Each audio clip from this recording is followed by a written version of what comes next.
नमस्कार शेतकरी मित्रांनो. मी 4-5 वर्षापूर्वी 7-8 आंब्याचे झाड लावले होते. तर त्याच्यापैकी मी 4-5 जे माझ्या लक्षात आहे की कोणत्या व्हरायटीचे ते एकदा दाखवतो तुम्हाला, आणि त्याचे फळं कसे आले त्याला ते पण दाखवतो, आणि क्वालिटी वगैरे तुम्हाला समजेल की कोणत्याची कशी आहे. तर हे झाड आहे, ज्यावेळेस आणली होती त्यावेळेस मला नर्सरीवाल्यांनी सांगितलं होतं की सदाबहार म्हणून आहे. आणि मी इंटरनेटवर सर्च केलं की सदाबहार म्हणजे काय नेमकं, पण मग नंतर मला त्याची साईज कलर वगैरे लक्षात आलं आणि समजलं की ती वस्त्रा आंब्याची व्हरायटी. तर याचे तुम्हाला एक विशेषता सांगतो. आता हे पहा, सीझनमध्ये याला बहार आला होता, जे की आपण आंब्या मोहर म्हणतो, जो की म्हणजे जे कॉमनली सगळ्याच आंब्याला येतो त्यावेळेस पण त्याला बहार आला होता. आणि त्याच्यापैकी हे फळ आहे, हे पहा साईज पण खूप मस्त, आणि कलर एक युनिक पद्धतीचा कलर असतो, थोडा हिरवट नारंगी कलर म्हणतो आपण त्याला. याची साईज तर आहे समजा थोडं कमी जास्त असते, जशी केसरची सारी सगट असते ना तशी याची नसते, काही छोटे काही मोठे असे. आणि म्हणजे याची खासियत अशी आहे की त्याला वर्षभरात बऱ्याच वेळेस बहर येतो. आणि त्याचं उदाहरण म्हणजे पहा, आधीच्या बहरातली ही फळं आहे, ही थोडी उशिरा लागलेली आहे. आणि एकदम सुरुवातीची दाखवतो तुम्हाला, एकदम साईज मस्त आहे बघा. हे बघा याची साईज बघा, हातात सुद्धा मावत नाही एवढी साईज आहे त्याची. आणि त्याची विशेषता म्हणजे पहा, हे सुरुवातीच्या बहारातली आणि आता चालू आहे जून महिन्याची 15 तारीख आहे आज. आणि हे बघा याला दुसरा बहर सुद्धा आला. आणि त्याचा थोडं नेमकंच आधीचा हे बघा, कोणतं एकदम छोटं बारीक गुंड दिसतात बघा तुम्हाला, दिसल्या. तर ही माझ्याकडची कलम होती 3 वर्षापूर्वीची. तर बघू शकता तुम्ही, हे जवळपास 6 फुटाच्या वर सुद्धा याची हाईट आहे. मस्त अशी हाईट, साईज, आणि खोड पण बघा मजबूत असं खोड बनलेलं आहे त्याचं. याची निगा काही मी जास्त अशी विशेष काही काळजी घेतली नाही. याला फक्त वर्षातून 1-2 वेळेस शेणखत आणि पाणी, जसे माझ्या शेताला पाणी जातं तसंच मी त्याला दांडातून पाणी देत असतो.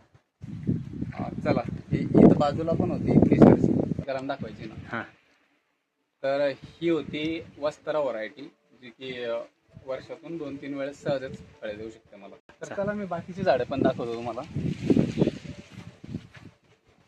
आता हे झाड आहे, पूर्वी असा छंद म्हणून मी स्वतः कलम बनवायला सुद्धा सुरुवात केली. स्वतः कलम बनवता मला म्हणजे ते जमायला पण लागलं. जसं की माझ्याकडे आधी केशरचं एक झाड होतं, त्याच्यापासून मी बनवली स्वतः घरी बनवलेली कलम. ती बघा इथं बघू शकतो, व्ही टाईप कलम बनवली होती. तर त्याचा अजून सुद्धा जॉईंट दिसतो इथं. असंच उगलेलं होतं इथं. मग त्याच्यावरच मी खुंटी कलम बांधून ही माझी केशरची लावलेली याच्यावर. तर मी स्वतः बनवलेली. याला अपेक्षा आहे की पुढच्या सीझनमध्ये याला आंबे येतील 2 वर्षामध्ये. हा, 1-2 वर्षामध्ये. तर हे पुढचं एक अजून झाड दाखवतो.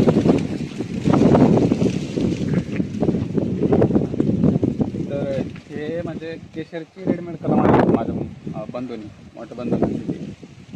तर बघू शकतो मस्त असं फळधारणा आहे या झाडाला. जवळपास आता 200 फळं होते, 200च्या तर आसपास असतीलच. आता बरीच सारी म्हणजे आम्ही झाडाला पिकलेलीच नव्हतं, असं नाही की तोडून फेकू घालतो वगैरे असं नव्हतं. याच्यामध्ये समजा आम्ही जवळपास ही सपोर्ट कशासाठी लावली? आता हे बांबू का लावले? काय झालं होतं, झाडाची हाईट तेवढी नव्हती. त्यावेळेस फळं धारणा झाली त्यावेळेस खाली टाकायला लागते. म्हटलं खाली ते खराब होतं, त्यासाठी हे बांबू लावले. माझ्याकडे चालतं ना ते नसते मला. या इकडं मी तुम्हाला एक आंबा कापून पण दाखवतो.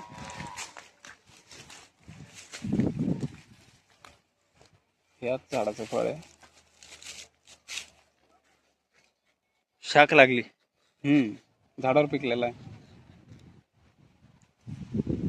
बघा. वा, अजून थोडी पिकण्याची म्हणजे वेळ होता पिकण्याला त्याला, त्याच्यामुळे थोडं कलर एवढा खास आलेला नाही.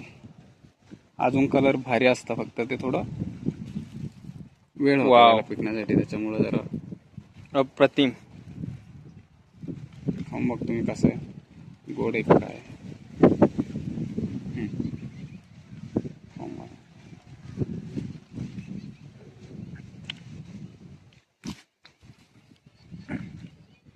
खूप गोड आहे. येतो बेटा, खा. ही होती केशर व्हरायटी, भावाला लावली होती तुम्हाला सांगितलं तसं. आणि अजून पण झाड आहेत ते बघा, ते समोरचं ते केशरचं ते मीच बनवलेलं स्वतः. एक चुलत भावाचे, तर चांगला फळावाला झाड होतं, तर मला वाटलं की ते आपल्या इथं असायला पाहिजे. मग स्वतः कलम बनवून मी तिथं लावले होते ते. आणि अजून तिकडे कापूस आहे, त्याला अजून फळं आली नाही. रत्नागिरी किंवा देवगड कापूस आहे, तसे तर त्याचे चव असणार नाही आपल्याला 100% माहिती आहे. कारण तिथं जसं वातावरण, जसं हवामान आहे, तसं आपल्या इकडे भेटत नाही त्याला. साहजिकच मराठवाड्यात त्याची तर चव तशी भेटणार नाही. पण लावलं आहे आता, एक उत्सुकता म्हणून लावलेलं आहे. बघू प्रयत्न करून कापूसची चव कशी असेल इकडं.